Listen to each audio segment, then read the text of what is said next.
el hacerse también más consciente de lo que comes y de cuándo tienes que comer, también hace que cambien las cosas. Porque también se sabe que, por ejemplo, la microbiota a partir de cierta edad pues va cambiando. Mira, me he dado cuenta de que mi alimentación no sé qué, me he dado cuenta que puedo cambiar esto, me he dado cuenta que comía demasiado tarde y cenando antes duermo mejor, luego no me levanto tan pesada por la mañana.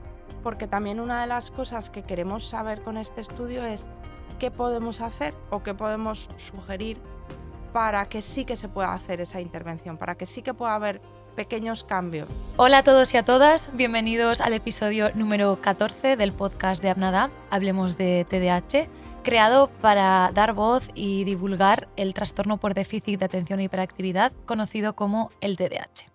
Yo soy Chiara Fabián, soy psicóloga clínica especializada en trastornos del neurodesarrollo y trabajo aquí en la asociación.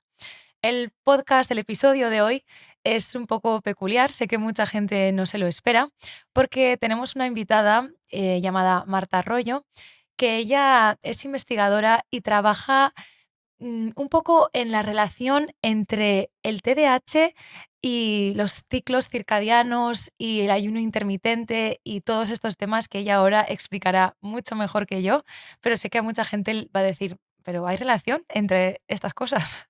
Bienvenida, Marta. Bueno, muchas gracias, Kiara, por la invitación.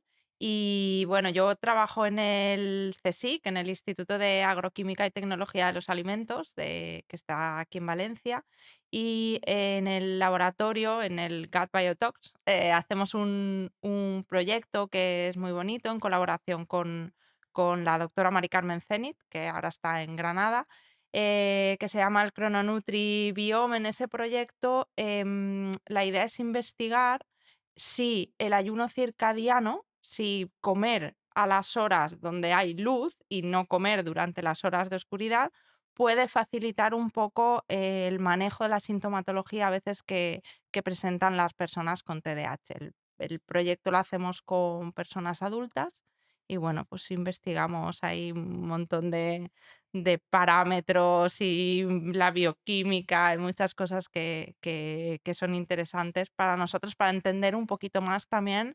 y ayudar, al final el objetivo es ayudar a que la sintomatología que hay pues se pueda llevar de la mejor manera. A mí me parecía muy interesante, por eso contacté contigo. Y me gustaría un poco saber que cómo surge esta idea de querer hacer este proyecto, cómo habéis relacionado estas cosas. Creo que a la gente le interesaría conocer.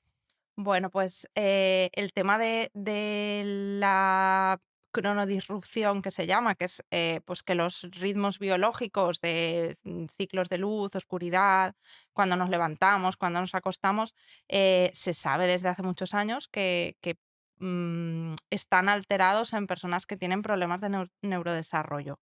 TDAH, pero también en personas con depresión, en otros estados, por ejemplo, en personas con autismo. Entonces surge el proyecto porque, ya te digo, esta colaboradora, que es un poco también el alma del proyecto, la idea de sacarlo adelante es ver si esa cronodisrupción, ese momento en el que hay algo que no está funcionando, se puede alinear con una intervención que sea económica, que no tenga efectos secundarios, que sea algo fácil de aplicar y que permita que nos podamos ir a dormir más pronto y no tengamos esos insomnios y eso que nos cuesta y luego levantarse por la mañana. Todas esas mm, no sé, esas dificultades, digamos, en esos ritmos. Eso te iba a preguntar, que dentro de toda la sintomatología TDAH, ¿no? Que esto del ayuno intermitente, estáis mirando exactamente en qué síntomas mejoran o no, aparte del poder levantarse y acostarse pronto, todo el tema de atención también, que es algo que es muy común en el Mm. TDAH. Sí. A ver, en el proyecto lo hacemos, es una intervención en adultos, porque en niños y adolescentes el tema del ayuno pues no se puede implementar de una forma tan fácil. Entonces, lo que hacemos es que pasamos muchos cuestionarios de calidad de sueño, pero también de estado de ansiedad, de calidad de vida, de forma, a lo mejor de ejercicio, factores sociales, atención, muchísimos cuestionarios, ¿vale? Y ahí vamos recopilando información y miramos eso, no solo mm, levantarse y acostarse, sino también muchas otras variables que pueden pasar a lo largo pues, del estudio. Tenemos un registro bastante completo de dieta también, de cómo las personas adaptan un poco a esas horas en las que pueden comer, si hay un cambio de dieta, si no. Nosotros no pedimos que haya un cambio, simplemente que se coma en unas horas específicas, que es pues a lo mejor desde las 9 de la mañana hasta las 7 de la tarde, 8. Bueno, hacemos ahí un rango y ahí es. Y después, además de todos los cuestionarios, tenemos un montón de muestras biológicas. Justo te iba a preguntar eso, para que se entienda un poco mejor, ¿cuál es el protocolo de la investigación? Pues desde que empezamos la investigación, que bueno, nosotros tenemos un anuncio de las personas bien diagnosticadas o bien personas que no tienen un diagnóstico pero que quieren participar, eh, nos contactan y hacemos un primer cuestionario para saber si entramos dentro de los rangos de edad, si mm, unos parámetros un poco básicos para saber si pueden entrar. Si la persona entra en el estudio, entonces le explicamos. Hay que hacer una firma de confidencialidad, hay que hacer una firma de una autorización, porque, claro, nosotros tenemos que explicar el proyecto para que se sepa qué muestras vamos a recoger, cómo se van a utilizar esos datos. Entonces, toda esta parte es muy importante. Hacemos ese periodo inicial y luego tomamos muestras de suero, de heces, de saliva, de orina y ahí analizamos muchos biomarcadores. Claro, es que son muchas cosas, ¿no? A mí lo Mm. primero que se me ocurre es eso, como que hay muchos. Además, tengo entendido que durante un largo tiempo, tú dirás exactamente cuánto, no sé cuánto dura todo. Sí, son 3 meses Claro. de ayuno. Entonces, desde que se empieza más o menos, desde que una persona contacta con nosotras para empezar el estudio, un mes más o menos para hacer toda esa evaluación previa y luego ya entramos en la fase del estudio. Nosotros, el ayuno te puede tocar o no, o sea, es Mm. aleatorizado, que se llaman. Entonces, en este estudio clínico lo que hacemos es, así un poco con los dados, te toca o no te toca. Si entras en el grupo de ayuno, entonces sí que pedimos pues, que se ajusten las horas de las comidas a unas horas en el día y que todo vaya registrado. La cosa tampoco es generar más estrés o más complicaciones, sino un poco entender y saber si se puede aplicar o no. Sí. Me surge la duda de cómo os ha ido, ¿no? Estas 12 semanas con personas con diagnóstico TDAH, ¿cómo os ha ido eso de que cumplan con la dieta o con los requisitos que exigís? Ujú. A ver, hacer un ayuno es complicado.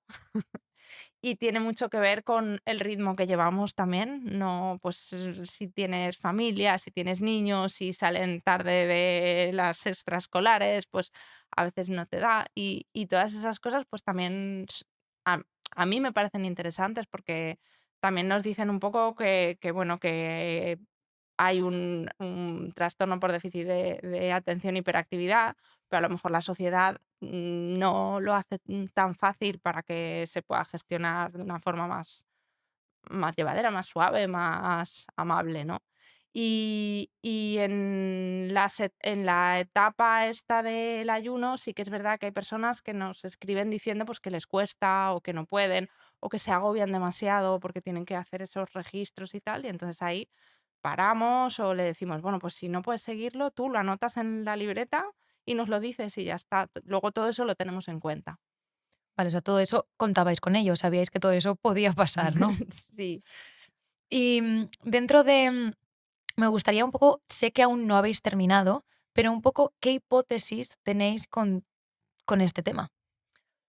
Pues la hipótesis principal, es que podamos mejorar esa sintomatología, quizá a través de modular lo que es la microbiota. Actualmente se sabe que la microbiota intestinal tiene muchísimas funciones, ¿vale? Antes se pensaba, bueno, pues que estaba ahí para la digestión y tenía algunas funciones, pero cada vez que vamos estudiando vemos que está más relacionada con todo, con todos nuestros procesos fisiológicos. Entonces, el eje intestino-cerebro, que es una de las grandes conexiones, em, tenemos la hipótesis de que a través de esa regulación de los, digamos, de la pauta de la alimentación, pueda haber alguna modificación en la microbiota y eso también le indique al cuerpo, un poco, le regule un poco el reloj este biológico interno que tenemos. Que bueno, que al final el reloj biológico viene más por la luz, sobre todo, pero las horas de las comidas, cuando comemos, también es un marcador súper potente a nivel de regular ese reloj biológico. Y hablando de la microbiota, que a mí siempre me ha interesado mucho, antes me has comentado que se ha visto que en las personas TDAH la microbiota está más inflamada de lo habitual, ¿no? Algunos estudios, a ver, el tema de la microbiota es que hay muchísimos estudios que al tener tantos factores que afectan a la microbiota es complicado tenerlos todos en cuenta, porque la alimentación es uno, pero si haces ejercicio, si estás estresado, hay muchas cosas y nunca sabemos si es bien la causa o la consecuencia, ¿no? Hay que hacer estudios muy, muy detallados y ir ahí al detalle, pero sí que es verdad que nosotros, por ejemplo, una de las cosas que hemos visto es que el grupo, aunque es un grupo pequeñito y todavía las conclusiones no podemos decir así como esta es una conclusión robusta porque estamos todavía en el estudio, sí que parece que hay un poquito más de inflamación inducida por la microbiota del grupo TDAH, pero bueno, estamos todavía en ello. ¿Y tenéis alguna otra hipótesis? Pues, a ver, cosas que sí que nos hemos dado cuenta hasta ahora es que quizá tenemos que establecer los protocolos de los estudios mucho más en co-creación con las personas que van a participar en el estudio, porque al principio cuando empezamos con todo esto, pues nosotros teníamos nuestro protocolo de tenemos 20 cuestionarios, los vamos a pasar todos juntos, me tienes que contestar esto. Y claro, hablando con las personas que van a participar, nos dimos cuenta que teníamos que readaptar todo eso a personas que tienen este trastorno. Pues separar los cuestionarios y que los fueran completando de a poco, hacer un seguimiento más continuo durante la semana, oye, ¿te has acordado? Estar muy, muy disponibles para las dudas, para las ansiedades que surgen, o sea, estar un poco más ahí. Entonces yo creo que esa parte para mí ha sido muy bonita y ha sido un reto también de cómo nosotros desde el laboratorio tenemos que conocer el grupo con el que estamos trabajando y tenemos que informarnos y tenemos que estar ahí para mejorar también durante el estudio, no para tener los resultados que queremos solo. Me encanta, la verdad que sí, porque es una parte muy importante para que las cosas salgan bien. Mm. Y todo este tema de que recogéis heces, saliva, estoy segura que a alguien se le está ocurriendo el por qué, qué veis en todo eso. Bueno, pues la saliva, es uno de las muestras que utilizamos para ver el ritmo biológico. En la saliva podemos medir cortisol y melatonina, que son 2 hormonas que regulan los estados de alerta, o sea, de vigilia y de sueño. Entonces, por la mañana nos despertamos y el cortisol, que es la hormona del estrés, todo el mundo más o menos creo que lo sabe eso, bueno, pues tiene una función fisiológica que es un poco despertarnos y prepararnos para la acción. Hay un pico durante la mañana de cortisol y luego baja por la noche. Y la melatonina va al revés. La melatonina la aumenta su producción por la noche para inducir el sueño. Según esos marcadores, nosotros en saliva vemos si están más desplazados, si hay un retraso en la producción de melatonina, que a lo mejor desde que cae el sol hasta que empieza a producirse, pues pasan más horas. Entonces vemos ahí esos marcadores. Esos son un poco como nuestros grandes Aliados. aliados, los marcadores que nos van a ir diciendo la persona su ritmo biológico. Y luego tenemos la microbiota, tanto de la saliva como de las heces. Son muestras donde hay muchos microorganismos y nosotros los analizamos. Y luego tenemos suero, que analizamos pues, parámetros inflamatorios, las bioquímicas comunes que nos hacen en los ambulatorios o así, para saber un poco también la persona que, pues, si tiene alguna otra cosa que tenemos que considerar. Y esto que hablabas de los ciclos de la melatonina y del cortisol, ¿puedes decir qué ocurre con las personas TDAH? Porque sí que aquí una queja recurrente es o que me cuesta mucho dormirme y también me cuesta muchísimo levantarme. Mm. Pues, eso va relacionado mucho con ese desfase, digamos, o con ese retraso en, la producción de estas hormonas, de estos neurotransmisores. Entonces, lo que es la melatonina, sí que se sabe que las personas que tienen TDAH, tienen un retraso en su producción, comparado con un grupo de personas que no tienen TDAH. Entonces, claro, cuesta mucho más, inducir el sueño, cuesta mucho más, pillar el sueño, digámoslo así, y eso es algo que sí que hay algunos estudios que hacen intervenciones con con terapias de luz, un poco para regular lo que son los ritmos, con reducción de pantallas, obviamente, un poco lo que sería la limpieza o la educación del sueño, que ahora nos cuesta tanto, pero también está esa parte de, pues, hay estudios clínicos con melatonina para que haya una mejor inducción del sueño, y luego el cortisol también está más retrasado por la mañana, es decir,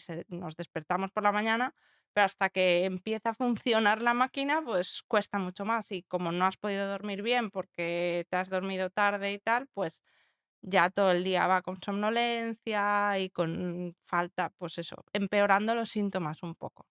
Me gusta que una profesional como tú lo diga, ¿no? Porque estoy segura que mucha gente te acaba de escuchar y ha dicho, vale, todo tiene un sentido, todo me Mm, pasa por algo, no mm, es que, no sé, que me lo invente yo o que sea un vago o una vaga, es que se ha visto, ¿no? Hay estudios que lo dicen. mm. Y antes has hablado un poco de que vosotros dais una dieta. No sé si Mm, puedes hablar un poco más de esto o sí, qué tienes que decir. nosotros en realidad dieta no damos, Ah, no. simplemente damos una pauta en la que las personas pueden comer.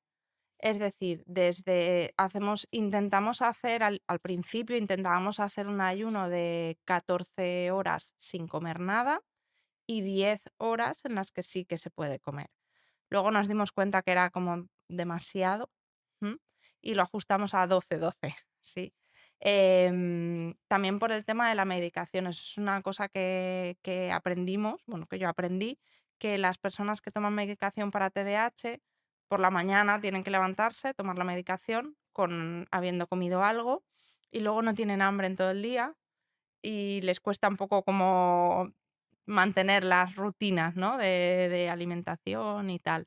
Entonces, ajustamos un poco también el protocolo para que personas que estaban tomando medicación pudiesen levantarse por la mañana y tomarse la medicación. No le podemos decir: "No puedes comer hasta las 11 de la mañana", porque se tiene que tomar el medicamento. Entonces, nosotros como dieta, que coman lo que sea, que nos lo apunten, eso sí, necesitamos los datos para todo.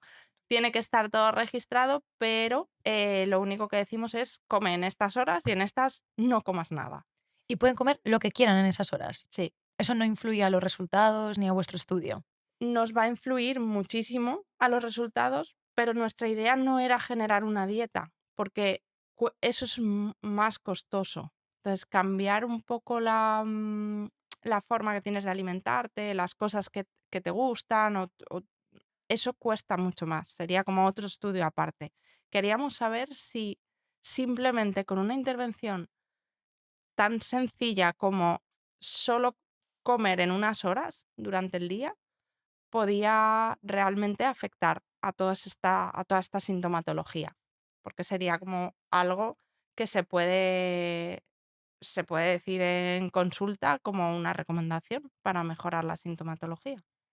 Sí, la verdad, porque si fuera algo tan simple como eso, ¿no? Dejar de comer en 12 horas, Mm, se podría ayudar a mucha, mucha gente. Yo no había pensado en el factor medicación, la verdad. Eso me ha sorprendido porque también será otra cosa que influye a vuestros resultados, ¿no? Porque mm, si Yo tengo entendido que cuando están en el pico de la medicación no tienen hambre, es un efecto secundario de la medicación. Y luego por la noche mucha gente me dice que come todo lo que no ha comido en el día. Mm. Entonces, se sabe que comer mucho por la noche no es bueno ni para dormir ni para nada. ¿Estás de acuerdo? Me imagino. Sí, sí, sí, se sabe. Se sabe y además las intervenciones de ayuno, pues a veces son un poco recomendaciones generales también para otras alteraciones, pues de digestión, de conciliación de sueño. En este caso, la medicación sí empeora un poco ese proceso, ¿no? De ir distribuyendo en el día las comidas para luego, cuando se hace de noche, no comer tanto o comer prontito. Perdón. Em, entonces para nosotros sí que fue importante, porque también una de las cosas que queremos saber con este estudio es qué podemos hacer o qué podemos sugerir para que sí que se pueda hacer esa intervención, para que sí que pueda haber pequeños cambios, ¿no? Que no sea solo la medicación, sino que haya algo que también te indica pues, un cambio de hábitos, ¿no? Y cómo eso va a poder afectar a que tu día a día sea de otra manera.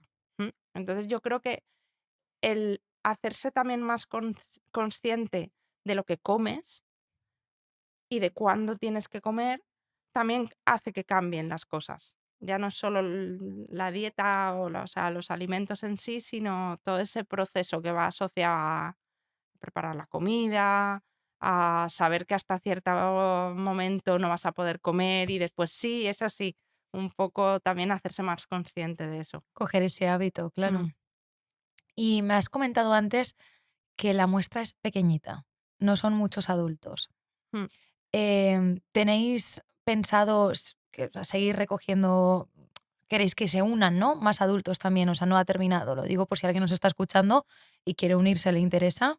Sería tan fácil como meterse en Crononutribiom. Sí, tenemos, a ver, el grupo es pequeño porque es verdad que son personas adultas, que muchas veces los diagnósticos de TDAH pasan más en niños o en adolescentes y luego ya cuesta un poco más y también porque pues a lo mejor no, nosotros desde el laboratorio tampoco tenemos una red social así súper grande, pero cada tanto vamos difundiendo, ¿sí? Tenemos un cartel que está en LinkedIn, que está en Instagram, con un código QR para la inscripción. O sea, el estudio sigue abierto porque nuestro interés es ampliar el grupo de personas con TDAH y que los resultados que tengamos sean más robustos, más fiables.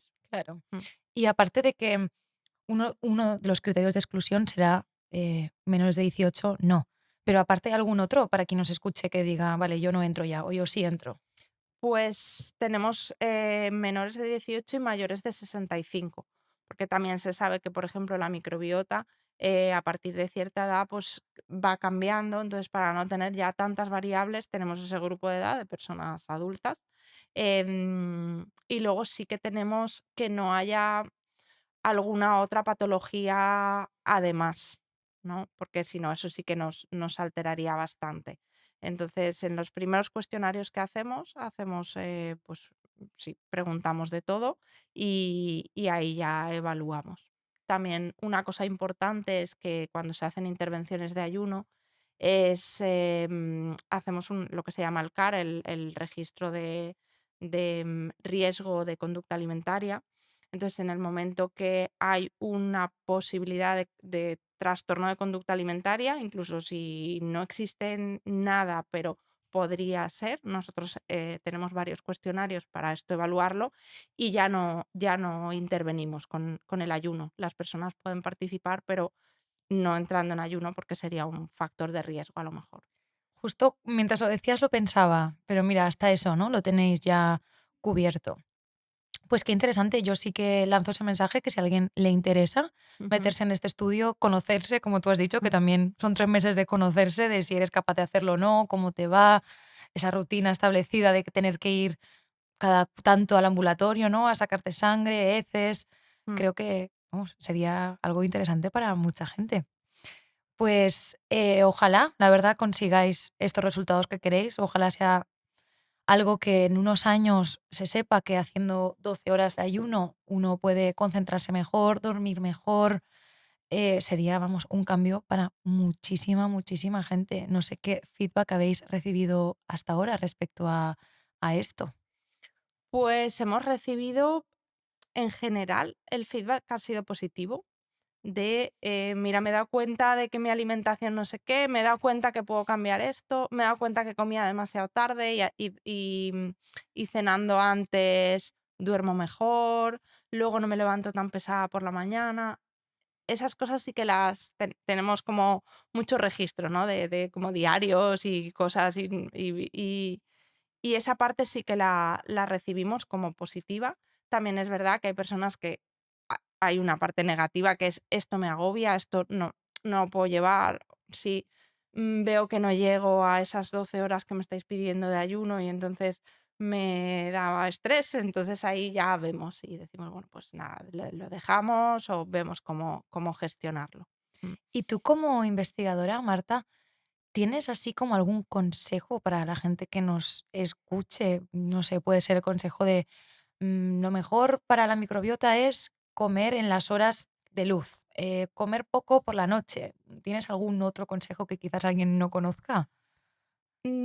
A ver, yo soy poco de consejos porque hay una parte de la ciencia que nos lleva, y más en el tema de la microbiota, que nos lleva a una variabilidad individual muy propia, ¿no? Entonces, cada uno tenemos como una parte que, pues igual a mí no me viene bien lo que le viene a otra persona, ¿no? Entonces, mi recomendación, y esto es una cosa personal, ya aparte de lo de ser científica, es que nos conozcamos y me sumo al grupo porque cuanto más nos conocemos, más podemos entender las cosas que nos pasan y ya no solo entender, sino aceptarlas como son sin pelearnos con ellas. Y entonces eso ya, solo con eso ya pues muchas cosas funcionan mejor, no estamos siempre ahí en la pelea. ¿No? Y bueno, intentar encontrar las formas de adaptarnos también, eso que decía, un poco que socialmente pues a veces cuesta, los horarios y tal, em, es ir encontrando la forma propia de cada una, de cada uno, para estar lo mejor posible. Eso me gusta mucho, ¿no? Porque no está esa presión de que tienes que hacerlo de una forma en esta investigación, todo lo contrario. Mm. Intentáis adaptaros, ¿no?, a la forma de esta persona, de su día a día, para que salga lo mejor posible. Pues gracias, Marta, por explicarnos la investigación. Yo desde el día que viniste aquí, ¿no?, buscando la muestra de adultos con TDAH, me gustó un montón, la verdad, por eso luego te escribí para que vinieras, porque es un altavoz al final a lo que hacéis, que es muy importante, que antes me comentabas, ¿no?, que desde el laboratorio a veces parece que nadie sabe del tema o que nadie no llegáis a la gente suficiente. Y quería preguntarte, que siempre lo hago con todos, que qué mensaje final te gustaría lanzar a todos nuestros oyentes. Pues a mí me gustaría, así como última parte, reforzar ese conocerse y buscar las formas de encontrar, un poco más esos equilibrios que nos hacen falta, ¿no? Y que pregunten, que averigüen, bien en los médicos, bien si quieren a través de la página, que nosotras estamos ahí también, y que lean, que averigüen, que tengan también pensamiento crítico, porque muchas veces en redes sociales encontramos información muchísima, muchísima, y no toda es mm, súper verídica. Entonces, un poco, pero que averigüen y que encuentren esas formas, por ejemplo, el tema de la regulación de los ciclos, las terapias con luz, alguna todo lo que pueda facilitar y ayudar, pues y que además no tenga efectos secundarios, que lo intenten y que prueben. Sí, nosotras estaremos ahí con nuestros resultados cuando tengamos algo así más consistente y tengamos más muestra, estaremos difundiéndolo también. Sí, pero la importancia, ¿no?, de lo primero es conocerse para luego ayudarse. Mm. Entonces, me encanta el mensaje.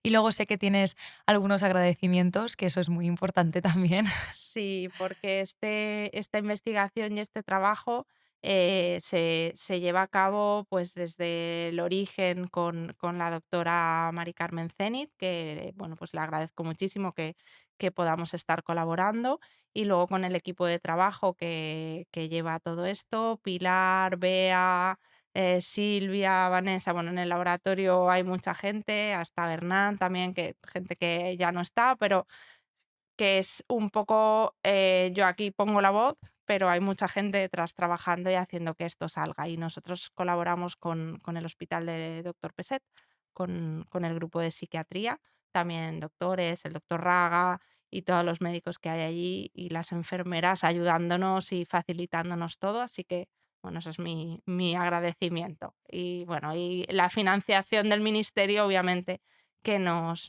permite llevar esto a cabo. Totalmente, la importancia de un grupo multidisciplinar, ¿no? Para Mm. que las cosas salgan adelante y salgan bien. Ujú. Pues muchas gracias, Marta. Ahora ya mucha gente sabe que quizás tengan que acudir al médico, ¿no? A hablar de esto, de los ciclos circadianos y del ayuno y de la microbiota. Quizás haya alguien que no lo conocía y Ujú. gracias a este episodio, pues se ha abierto otra luz. Muy bien, pues gracias a vosotras. Gracias a todos vosotros, a vosotras por escucharnos una vez más, un episodio más. Nos vemos en un par de semanas para más información, más conocimiento y más divulgación. Un abrazo fuerte.